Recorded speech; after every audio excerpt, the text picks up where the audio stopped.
मनोहर हिंदी कहानियां पर आप सभी का हार्दिक स्वागत है। आज की कहानी, दवा की दुकान से बैंड एड खरीद कर शिवानी घर की तरफ चल पड़ी। मौसम बहुत सुहावना था, किसी भी समय बारिश शुरू हो सकती थी। ठंडी हवा के झोंकों ने उसके तन मन को तरोताजा कर दिया। कोठी तक पहुंचने में उसे करीब 15 मिनट लगे। अंदर घुसते ही उसकी सास सुमित्रा ने उसे आवाज देकर अपने कमरे में बुला लिया। शिवानी, तुम कहाँ चली गई थी? सुमित्रा नाराज और परेशान नजर आईं। मम्मी जी, केमिस्ट से बैंड एड लाने गई थी, शिवानी डरी सहमी बोली। सेब काटते हुए चाकू से उंगली कट गई थी। देखो, सेब काट कर देने का काम कमला का है। हमारी सेवा करने की वो पगार लेती है।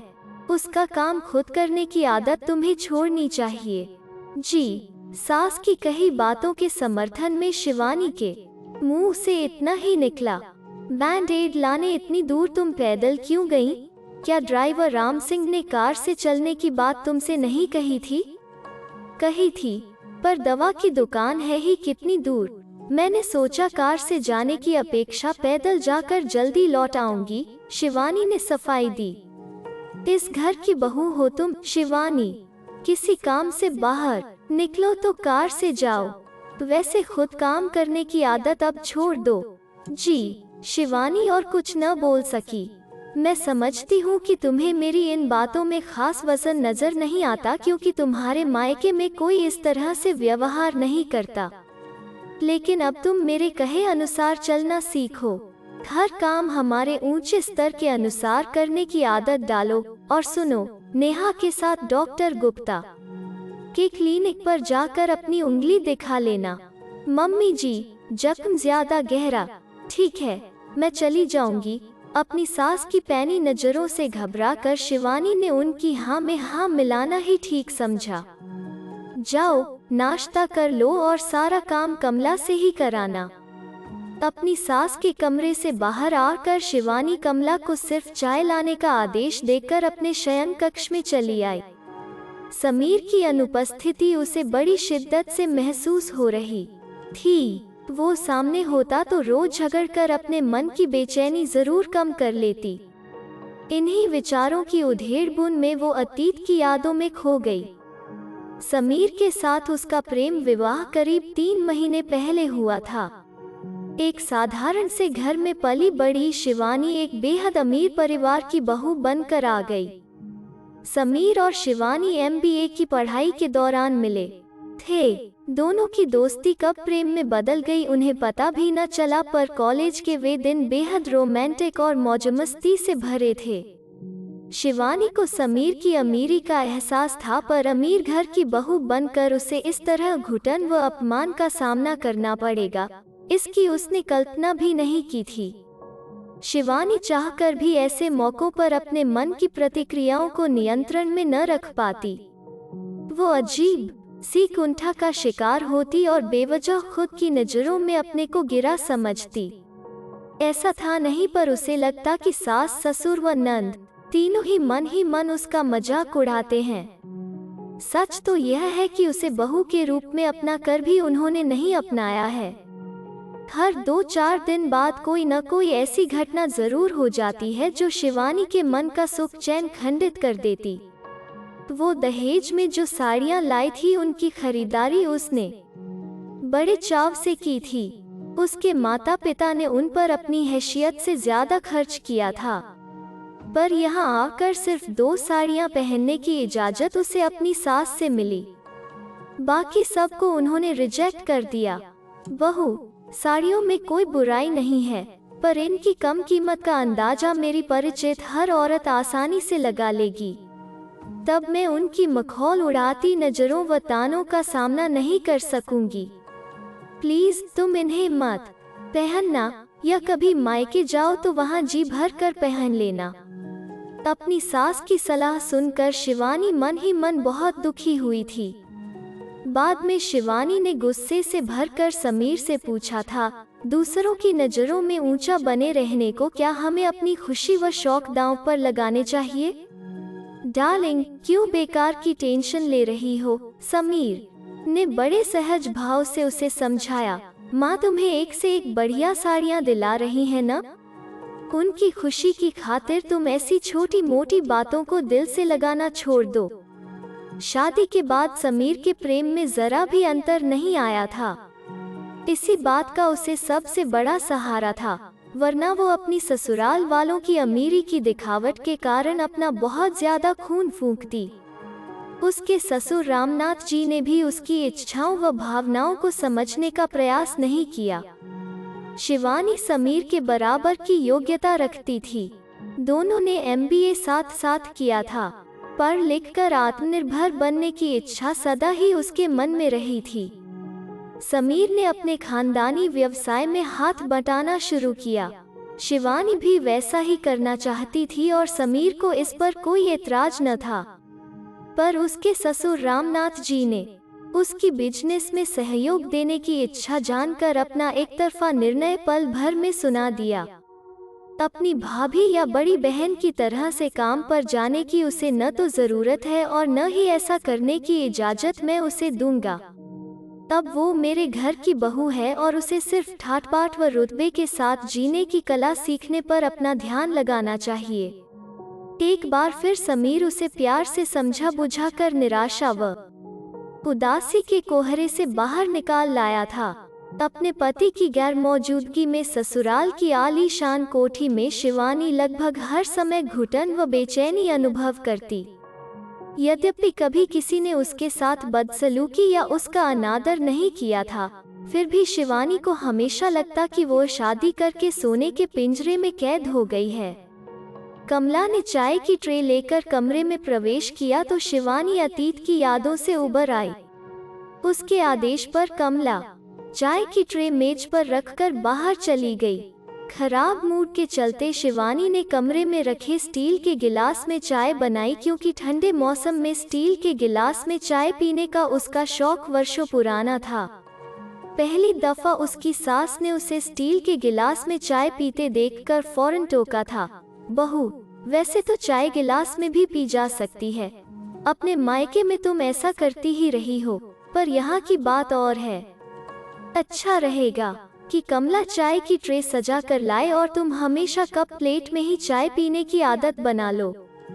आज बैंड एड वाली घटना के कारण शिवानी के मन में विद्रोह के भाव थे। तभी उसने चाय गिलास में तैयार की और ऐसा करते हुए उसे अजीब सी शांति महसूस हो रही थी। समीर फैक्ट्री के काम से 3 दिन के लिए मुंबई गया था। उसकी गैर मौजूदगी में शिवानी की व्यस्तता बहुत कम हो गई। चाय पीने के बाद उसने कुछ देर आराम किया। फिर उठने के बाद वो अपने भैया के घर जन्मदिन पार्टी में शामिल होने गाजियाबाद जाने की तैयारी में लग गई। सुमित्रा को जब पता चला कि बहू गाजियाबाद जाने की तैयारी कर रही है तो यह सोचकर वो भी पति रामनाथ सहित बहू के साथ होली की रास्ते में अपनी बहन सीमा से मिल लेंगी। मम्मी, पापा और भाभी को जाता देखकर नेहा भी उनके साथ होली। सुमित्रा की बड़ी बहन सीमा की कोठी ऐसे इलाके में थी जहां का विकास अभी अच्छी तरह से नहीं हुआ था। रास्ता काफी खराब था। सड़क पर प्रकाश की उचित व्यवस्था भी नहीं थी। ड्राइवर राम सिंह को कार चलाने में काफी कठिनाई हो रही थी। सुमित्रा जब अपनी बहन के घर पहुंची तो पता चला कि उनका लगभग पूरा परिवार एक विवाह समारोह में भाग लेने मेरठ गया हुआ था। घर में सीमा की छोटी बेटी अंकिता और नौकर मोहन मौजूद थे। अंकिता ने जिद करके उन्हें चाय पीने को रोक लिया। उन्हें वहां पहुंचे अभी 10 मिनट भी नहीं बीते थे कि अचानक हवा बहुत तेजी से चलने लगी और बिजली चली गई। मैं मोमबत्तियां लाती हूँ, कहते हुए अंकिता रसोई की तरफ चली गई। लगता है बहुत जोर से बारिश आएगी, रामनाथ जी की आवाज चिंता से भर उठी। मौसम का जायजा लेने के इरादे से रामनाथ जी उठकर बाहर बरामदे की दिशा में चले। कमरे में घुप अंधेरा था, सो वो टटोलते टटोलते आगे बढ़े। तभी एक चूहिया उनके पैर के ऊपर से गुजरी। वो घबरा कर उछल पड़े। उनका पैर मेज के पाए से उलझा और अंधेरे कमरे में कई तरह की आवाजें एक साथ उभरी। मेज पर रखा शीशे का गुलदान छनाक की आवाज के साथ फर्श पर गिरकर टूट गया। रामनाथ जी का सिर सोफे के हत्थे से टकराया। चोट लगने की आवाज के साथ उनकी पीड़ा भरी हाय पूरे घर में गूंज गई। क्या हुआ जी? सुमित्रा की चीख में नेहा और शिवानी की चिंतित आवाजें दब गईं। रामनाथ जी किसी सवाल का जवाब देने की स्थिति में ही नहीं रहे थे। उनकी खामोशी ने सुमित्रा को बुरी तरह से घबरा दिया। वो किसी पागल की तरह चिल्लाकर अंकिता से जल्दी मोमबत्ती लाने को शोर मचाने लगी। अंकिता जलती मोमबत्ती ले भागती सी बैठक में आई। उसके प्रकाश में फर्श पर गिरे रामनाथ जी को देख सुमित्रा और नेहा जोर जोर से रोने लगीं। अपने ससुर के औंधे मुंह पड़े शरीर को शिवानी ने ताकत लगाकर सीधा किया। उनके सिर से बहते खून पर सबकी नजर एक साथ पड़ी। पापा, पापा, नेहा के हाथ पांव की शक्ति जाती रही और वो सोफे पर निढाल सी पसर गई। शिवानी के आदेश पर अंकिता ने मोमबत्ती सुमित्रा को पकड़ा दी। मोहन भी घटनास्थल पर आ गया। शिवानी ने मोहन और अंकिता की सहायता से मूर्छित रामनाथ जी को किसी तरह उठाकर सोफे पर लिटाया। पापा को डॉक्टर के पास ले जाना पड़ेगा, शिवानी घाव की गहराई को देखते हुए बोली। अंकिता, तुम बाहर खड़े राम सिंह ड्राइवर को बुला लाओ।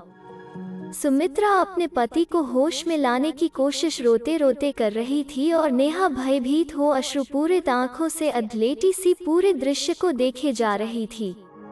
अंकिता बाहर से आकर बोली, भाभी, आपका ड्राइवर राम सिंह गाड़ी के पास नहीं है। मैंने तो आवाज भी लगाई, लेकिन उसका मुझे कोई जवाब नहीं मिला। मैं देखती हूँ। मम्मी, आप हथेली से घाव को दबा कर रखिए। सुमित्रा की हथेली घाव पर रखवा कर शिवानी मेन गेट की तरफ बढ़ गई। अंकिता भी उसके पीछे पीछे हो ली। पापा को डॉक्टर के पास ले जाना जरूरी है। अंकिता, यहाँ पड़ोस में कोई डॉक्टर है? नहीं भाभी, अंकिता ने इनकार में सिर हिलाया। नजदीकी अस्पताल कहाँ है? बाहर निकलकर मुख्य सड़क पर। टैक्सी या थ्री व्हीलर कहाँ मिलेगा? मेन रोड पर। चल मेरे साथ।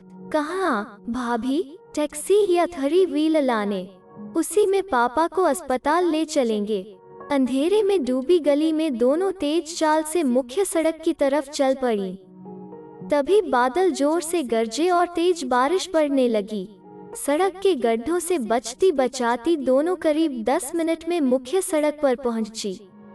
बारिश ने दोनों को बुरी तरह से भिगो दिया था। एक तरफ उन्हें थ्री व्हीलर खड़े नजर आए तो वे उस ओर चल दीं। शिवानी ने थ्री व्हीलर के अंदर बैठते हुए ड्राइवर से कहा, भैया, अंदर कॉलोनी में चलो। एक मरीज को अस्पताल तक ले जाना है।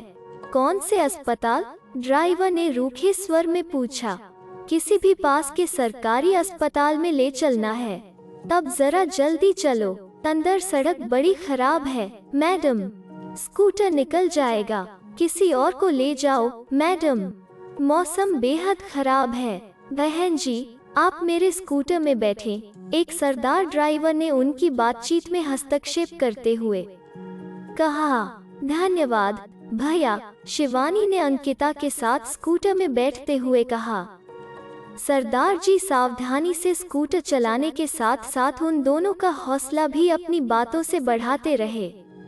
घर पहुंचने के बाद वो उन दोनों के पीछे पीछे बैठक में भी चले आए।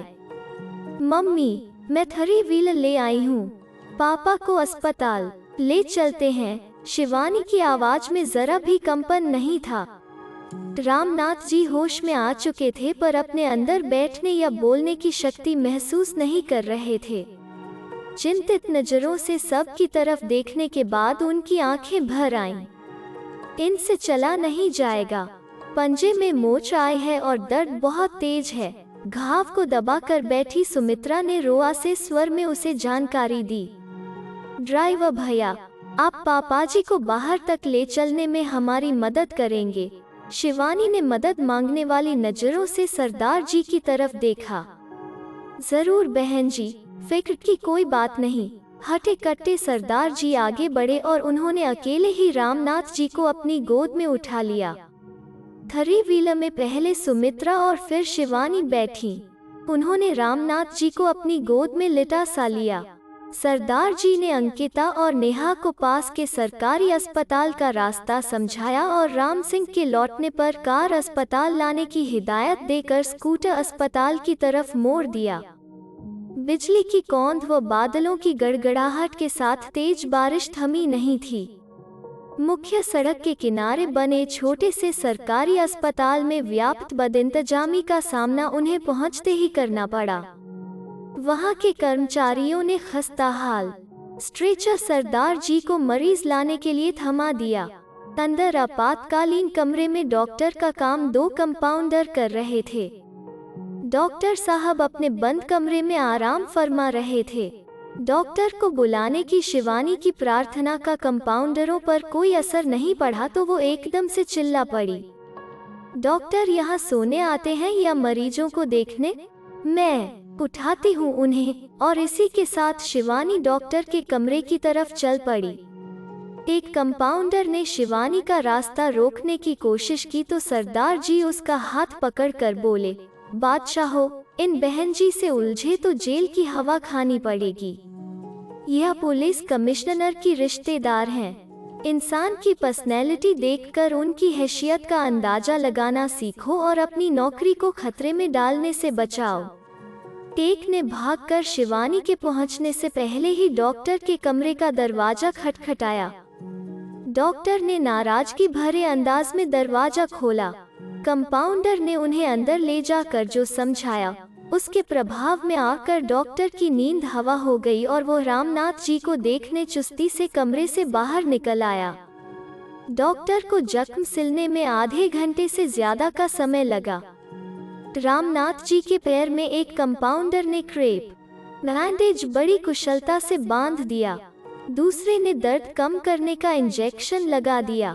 मुझे लगता नहीं कि हड्डी टूटी है, पर कल इनके पैर का एक्सरे करा लेना। दवाइयाँ मैंने पर्चे पर लिख दी हैं, इन्हें 5 दिन तक खिला देना। अगर हड्डी टूटी निकली तो प्लास्टर चढ़ेगा। माथे के घाव की पट्टी 2 दिन बाद बदलवा लीजिएगा। डॉक्टर ने बड़े अदब के साथ सारी बात समझाई। तभी राम सिंह, अंकिता और नेहा वहां आ पहुंचे। नेहा अपने पिता की छाती से लगकर रोने लगी। राम सिंह ने सुमित्रा को सफाई दी। साहब ने कहा था कि घंटे भर बाद चलेंगे। मैं सिगरेट लाने को दुकान ढूंढने निकला तो जोर से बारिश आ गई। मुझसे गलती हुई, मुझे कार से दूर नहीं जाना चाहिए था। स्ट्रेचर पर लिटाकर दोनों कंपाउंडर रामनाथ जी को कार तक लाए। शिवानी ने उन्हें इनाम के तौर पर 50 रुपए सुमित्रा से दिलवाए। सरदार जी तो किराए के पैसे ले ही नहीं रहे थे।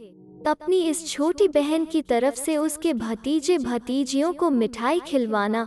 भैया, शिवानी के ऐसा कहने पर ही भावुक स्वभाव वाले सरदार जी ने बड़ी मुश्किल से 100 रुपए का नोट पकड़ा। विदा लेने के समय तक सरदार जी ने शिवानी के हौसले व समझदारी की प्रशंसा करना जारी रखा। इसी तरह का काम लौटते समय अंकिता भी करती रही। वो इस बात से बहुत प्रभावित थी कि अंधेरे और बारिश की चिंता न कर शिवानी भाभी निडर भाव से थ्री व्हीलर लाने निकल पड़ी थी। अंकिता को उसके घर छोड़ वो सब वापस लौट पड़े। सभी के कपड़े खराब हो चुके थे। रामनाथ जी को आराम करने की जरूरत भी थी। उस रात सोने जाने से पहले सुमित्रा और नेहा शिवानी से मिलने उसके कमरे में आई। बहू, आज तुम्हारी हिम्मत और समझबूझ ने बड़ा साथ दिया। हमारे तो उनकी खराब हालत देखकर हाथ पैर ही फूल गए थे। तुम न होती तो न जाने क्या होता। शिवानी को छाती से लगाकर सुमित्रा ने एक तरह से उसे धन्यवाद दिया।